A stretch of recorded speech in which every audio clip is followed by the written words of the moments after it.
Ah, com certeza. Mulheres de Deus exercendo autoridade e liderança no contexto religioso e social, tem que ter logo de cara a citação da Débora, né? No Antigo Testamento. Para isso, eu acho super importante a gente ler uns versículos de Juízes para entender esse contexto, que vai ficar bem mais claro. Um segundo, deixa eu pegar. É, Juízes 2. Juízes 2. É importante a gente ver esse contexto rapidinho. Quem quiser abrir, eu só ouvi. Juízes 2, 18 e 19. Eu vou ler esses dois versículos porque são bases para a gente entender o que eu vou falar, tá? Sempre que o Senhor lhes levantava um juiz e o salvava das mãos de seus inimigos enquanto o juiz vivia, pois o Senhor tinha misericórdia por causa dos gemidos deles diante daqueles que os oprimiam e os afligiam. Mas quando o juiz morria, o povo voltava a caminhos ainda piores do que os caminhos dos seus antepassados, seguindo outros deuses, prestando-lhes culto e adorando-os. Recusavam-se a abandonar suas práticas e seu caminho obstinado. Salvem a frase: Deus lhes levantava um juiz, provisão de Deus, né? Então é nesse contexto que a gente tem quem? A juíza dela, levantada por quem? Levantada por Deus, né? O povo de Israel vivia em idolatria, era um povo que caía de novo em idolatria, Deus sendo gracioso com eles.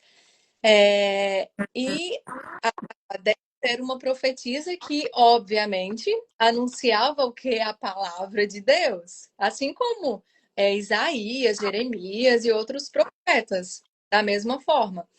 Naquela época não havia o cânon completo das escrituras, como a gente tem hoje. Então, os profetas recebiam revelação da parte de Deus para anunciar ao povo, né?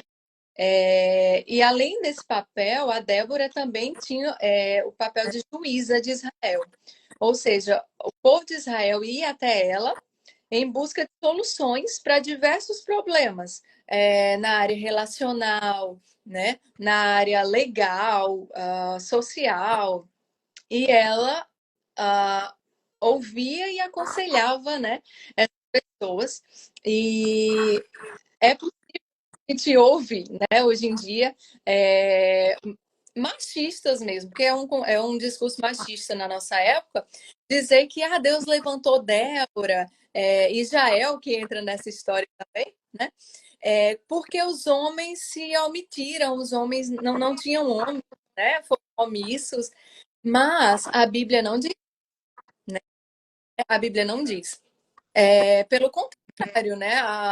As coisas aconteceram da maneira como Deus quis que acontecesse. Essas mulheres foram escolhidas, né? E a dedo de Deus, né? Porque que Deus fraco seria esse? Eu não consegui homens porque eles foram omissos. E agora eu vou ter que levantar um tapa-buraco. Não.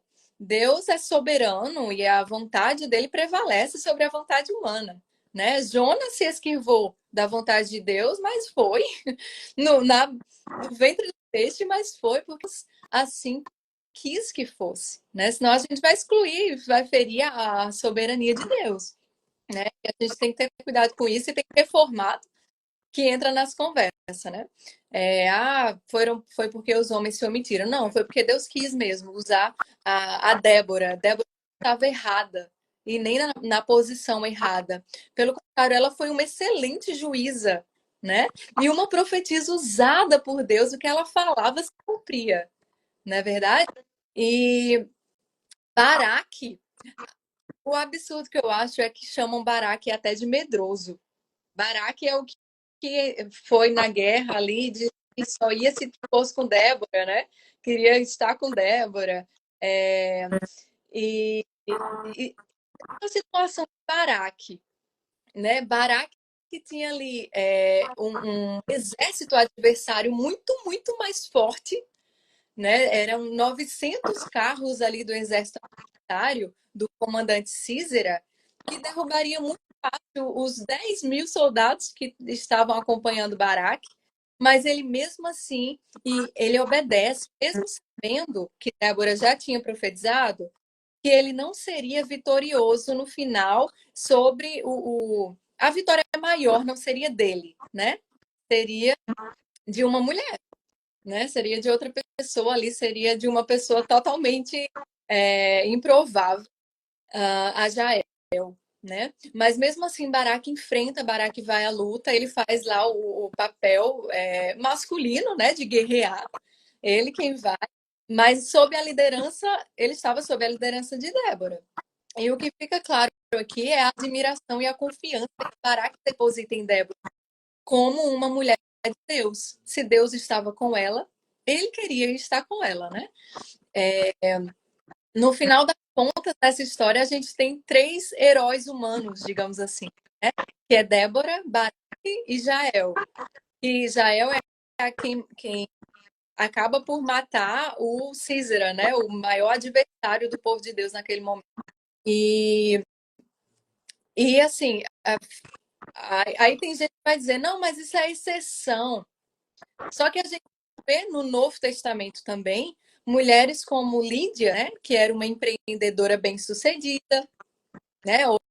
Hoje mas mulher empreendedora bem-sucedida, né? Por que não? É, a diaconisa Febe, que inclusive tem algumas traduções que não trazem o termo diaconisa, trazem o termo serva. No original, esse termo diaconisa para usar diácono, né? Em outras situações é o mesmo. Ele tem essa tradução, né? A Febe. A gente tem diversas profetisas, né? Então, são muitos os exemplos que a gente tem de profetisa. E o debate no meio cristão ali sobre o serviço feminino na igreja gira muito em torno daqueles capítulos de Paulo, né? Tem o capítulo 11 e 14 de Paulo aos Coríntios. Aqueles capítulos que costumam gerar muita dúvida, né? O de Paulo aos Coríntios, o 11 e o 14, onde ele diz que ele vai ali regular o culto público em ambos os capítulos, né? Porque o contexto de Coríntios era um contexto de muita idolatria e paganismo, que eram convertidos, muitas mulheres novas convertidas que ainda tinham um ensino, um conhecimento errôneo, né? E queriam ensinar e estavam levando a falsos ensinos naquele contexto. E veja que Paulo ele vai regular. Em Coríntios 14, ele está falando ali em um contexto de profecia, de julgamento de profecia. E aí ele cita que nesse momento de julgamento de profecia, ou seja, quando tivesse alguém lá pregando, ela não deveria. Já penso, você imagina logo ali, tá o marido dela pregando. Ela não deveria se levantar e dizer, não, está errado. Você está mentindo, já pensou? Né? Então, havia esse julgamento de profecia não era adequado à participação, né? A acusação de uma mulher sobre o homem que estivesse ali em seu momento de pregação, por exemplo. Então, Paulo diz, não, elas devem ficar em silêncio nesse momento de julgamento de profecia.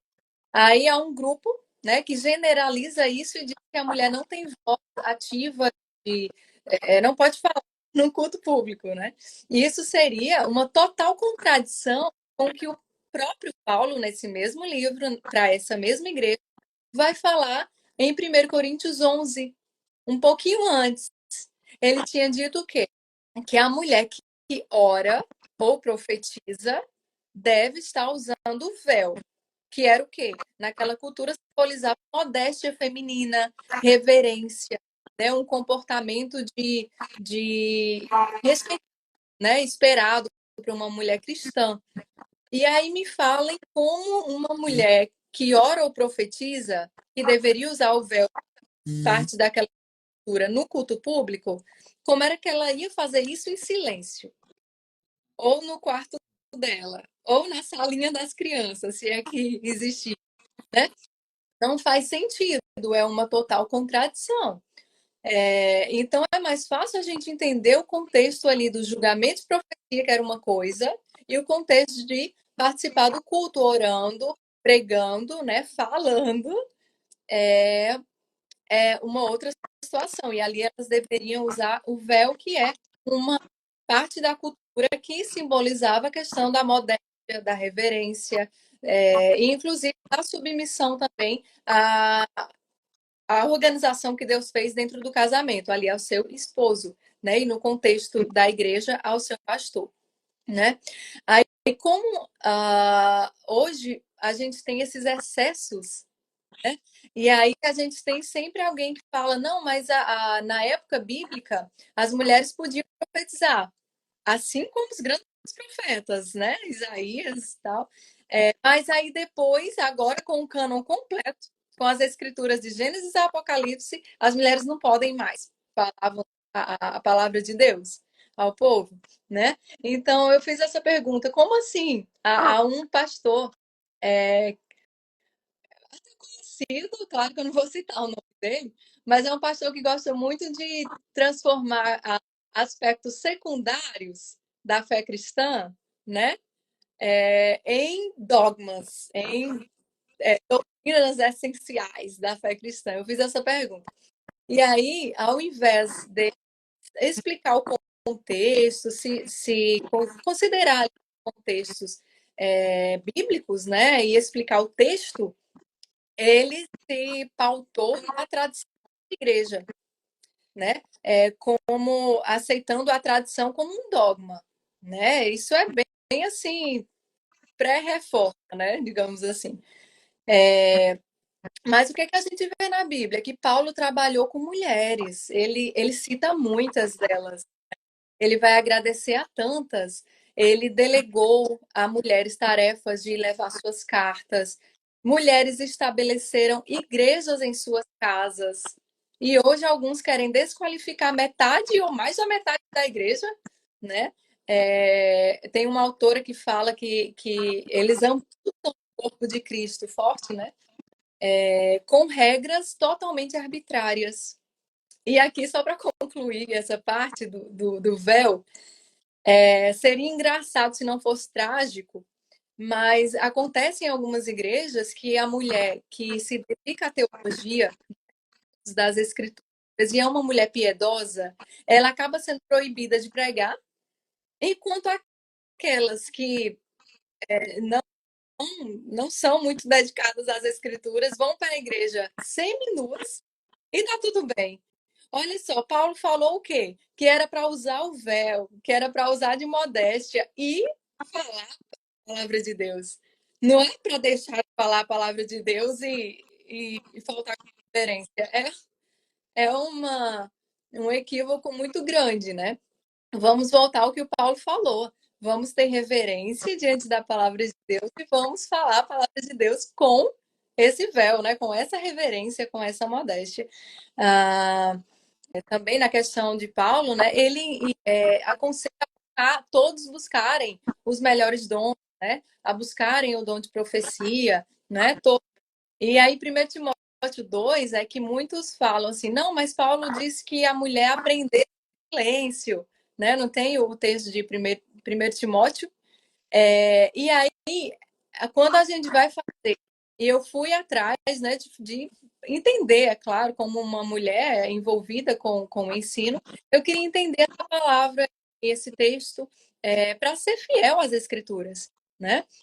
E essa palavra silêncio, quando a gente vai ver na exegese, no original grego, é a mesma palavra usada no mesmo capítulo, ali, no início, onde Paulo vai falar que aqueles que exercem autoridade, né, a gente deve orar por eles, em favor dos reis, em favor de quem exerce autoridade, para que nós tenhamos uma vida tranquila, uma vida quieta, né? Uma vida tranquila. Essa palavra tranquila é exatamente a mesma usada no silêncio. É a mesma palavra.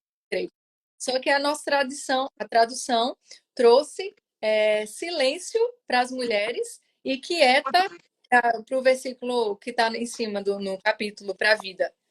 Mas é a mesma palavra lá no grego. Então, o sentido aqui, e olha só, naquela época, as mulheres não podiam aprender. Elas não tinham essa. Não tem nada a ver mulher aprendendo Bíblia e tal, mulher se dedicando, né, a questões intelectuais. Mas Paulo aqui já vai ser contracultural. Ele vai dizer é para aprender, né? É para aprender, mas na questão ali do contexto que ele estava falando, que era de autoridade eclesiástica, ele vai dizer que as mulheres elas tinham que ter uma postura de tranquilidade, uma postura tranquila, ou seja, aí você vê que tem tudo a ver com o contexto lá de Coríntios de julgamento e profecia, que não era para se impor diante das autoridades que foram ali instituídas para o governo eclesiástico. E também nem com relação ao contexto familiar também. Mas não é que era para ficar calada. A palavra não é calada. A palavra não é silêncio. A palavra é uma questão de. A palavra é tranquila. É uma postura de não intervenção, de não discussão com aquele que estava ali com a autoridade oficial da igreja, no caso, o pastor, o líder da igreja ali, né? Um contexto de autoridade. Então, o que a gente pensa é que a gente acha mais difícil encontrar exemplos de pastores, né, da Bíblia. A gente tem essas interpretações, elas são difíceis e elas dão margem, inclusive, para excelentes teólogos e teólogas entenderem diferente. E eu respeito, porque isso não é um dogma, sabe? Isso não é a verdade principal do evangelho para a gente dizer se você não acredita nisso, então você não vai para o céu. Peraí, a salvação não depende disso, né? São aspectos secundários. Mas, ao meu ver, Deus instituiu homens para liderarem a igreja e no contexto de casamento, aquela liderança sacrificial, como a né? E as mulheres elas vão ter todos os direitos e liberdades que um homem não consagrado ao ministério tem, né? Dentro da igreja. E no contexto familiar, organização, né? Acho que a gente vai falar talvez em uma outra pergunta sobre isso, mas é preciso ter muito equilíbrio para a gente não interpretar erroneamente os textos bíblicos e calar as mulheres de exporem as escrituras, né? Você, cara, eu acredito que a exegese correta é essa, tanto em Coríntios quanto em Timóteo, e é mais para manter a ordem do culto do que falar especificamente para um sexo ou para outro, né? Isso, É para é garantir que quem está falando, quem está transmitindo a mensagem, quem estiver no encargo de dar o ensino naquele momento, não seja interrompido.